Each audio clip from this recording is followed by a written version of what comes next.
Hi, my name's Gareth Benson. I'm from Astley Golf Driving Range in Manchester, and I want to talk to you today about generating some more consistency and hopefully a little bit more power and a few extra yards off the tee.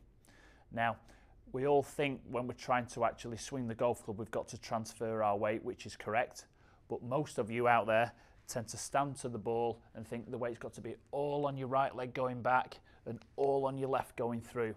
Now, effectively what that does, it creates a tilting motion in your body where your right hip tilts off to the right and then your hips slide off to the left excessively.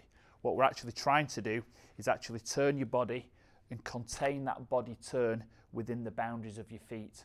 Now, I want you to imagine if you're on the driving range or you're on the grass range or even in your garden, anything like that, just put a stick or your golf umbrella in the ground by your right heel or just on the outside of your right foot. And I actually want you to feel as though when you make your backswing, your right hip is turning just inside that umbrella in the ground rather than actually sliding against it as most people would do.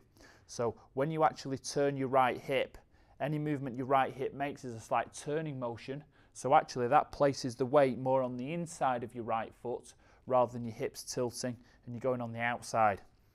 So when you turn correctly, the right hip turns inside the umbrella. The weight is nicely on the inside of your right foot. From there, you're now in a real position to actually shift your weight. So actually start the downswing with a slight lateral movement of your left hip moving towards the target, which actually transfers your weight.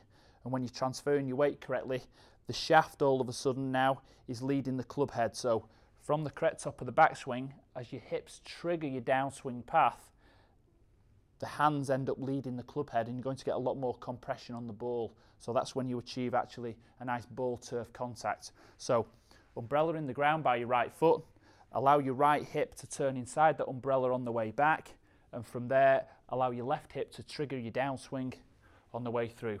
That's going to create more power, more speed, more compression on the ball, and ultimately that essential thing, consistency.